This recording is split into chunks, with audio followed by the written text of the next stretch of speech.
त्याच्यानंतर 50 कोटीचे पुस्तकं खरेदी केले आणि आता यावर्षी जो NPTचा अहवाल आहे याच्यामध्ये 100 कोटीचे पुस्तकं खरेदी झालेली आहे.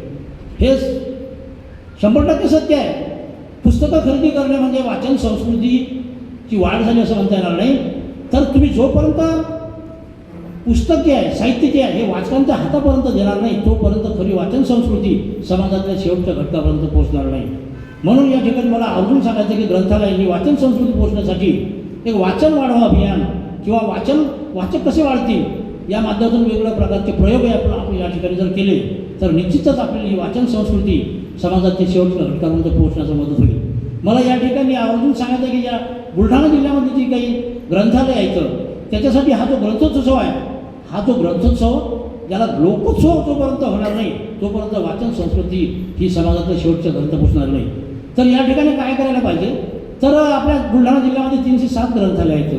प्रत्येकाने ग्रंथालय चळवळीचा जो जेव्हा कार्यक्रम असेल, अधिवेशन असेल, कार्यशाळा असतील, ग्रंथोत्सव असतील, प्रत्येकाने या ठिकाणी मानसिकता तयार करायला पाहिजे की आपण आणि आपला कर्मचारी नसेल तर तुमच्या गावाला तुमच्या ग्रंथालयाचा वाचक किंवा इतर तुमच्या गावाचा सरपंच असो, पोलीस पाटील असो, म्हणजे किमान 306 अधिक 306 हे ऑटोमॅटिकली होईल आणि वाचकाला पण समजेल की हिची चळवळ काय आहे. आपल्या गावातल्या सरपंचाला समजेल, पोलीस पाटलाला समजेल, इतर लोकांना पण समजेल, समाजातल्या लोकांना समजेल की खरोखर या ग्रंथालय चळवळीला सहकार्य करणं आपलं गरजेचं आहे. आता सध्या या ठिकाणी ग्रामीण भागामध्ये एक यात्रेचा उत्सव आहे. तुम्ही त्याला जत्रा म्हणता, आपण काही लोक त्याला जेव्हा आपले जे कार्यक्रम असतील त्या कार्यक्रमाच्या अनुषंगाने जर आपण सर्वांनी जर प्लॅनिंग केलं तर निश्चितच हा जो ग्रंथोत्सवाला तुमच्या गावातल्या वाचकांचा हातभार लागेल आणि निश्चितच ही वाचन संस्कृती पोहोचण्यास मदत होईल. मी ग्रंथालय चळवळीच्या अनुषंगाने या ठिकाणी सांगू इच्छितो, बंधूंनो, शासनाने या ठिकाणी आताच रत्नागिरीला या ठिकाणी अधिवेशन झालेलं आहे आणि या अधिवेशनाच्या अनुषंगानं फार महत्त्वाचा मुद्दा या ठिकाणी तुम्हाला सांगतो की आता काही दिवसामध्ये ज्या ठिकाणी मार्च महिना लागणार आहे आणि मार्च महिन्यामध्ये तुम्हाला ज्या अपेक्षा असतात जे अनुदानाच्या आहे, तर अनुदान जे आहे ग्रंथालय संचालक साहेबांनी आपल्याला जो अनुदानाचा दुसरा हप्ता आहे हा 100% मिळण्यासाठी आपले जे खातं आहे उच्च व तंत्रशिक्षण विभाग त्या मंत्री महोदयांनी सही केलेली आहे आणि 31 मार्चपर्यंत तुम्हाला आपला अनुदानाचा दुसरा हप्ता 31 मार्चपर्यंत मिळणार आहे. हे या ठिकाणी रत्नागिरीला साहेबांनी आम्हाला या ठिकाणी सांगितलेलं आहे. आणि त्याचबरोबर मंत्री महोदयांनी कोल्हापूरच्या अधिवेशनामध्ये काय काय माहिती दिली तुम्हाला सगळ्यांना माहिती आहे, परंतु त्या अनुषंगानं शासनाने या ठिकाणचे बदल आता करणार आहे पुढच्या वर्षी.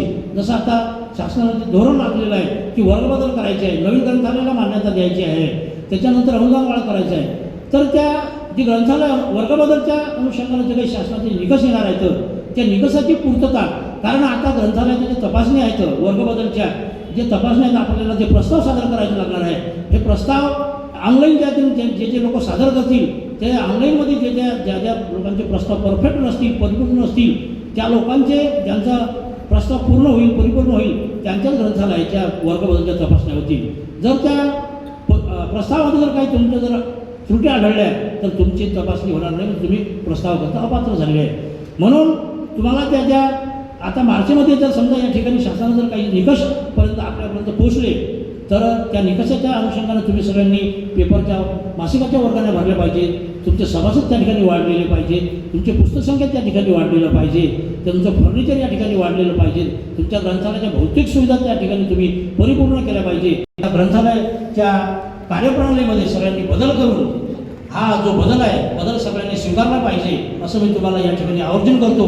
मला या बुलढाणा जिल्ह्याचे जिल्हा ग्रंथालय अधिकारी माननीय वानखडे साहेब यांनी मला आवर्जून या ठिकाणी कार्यक्रमाकरता बोलावलं, माझा या ठिकाणी मानसन्मान केला, त्याबद्दल मी त्यांचं या ठिकाणी मनपूर्वक त्यांचं आभार मानतो. आणि तुमच्या सर्वांचं बुलढाणा जिल्ह्यामध्ये सगळी माझी ही प्रेमाची मंडळी या ठिकाणी आहे.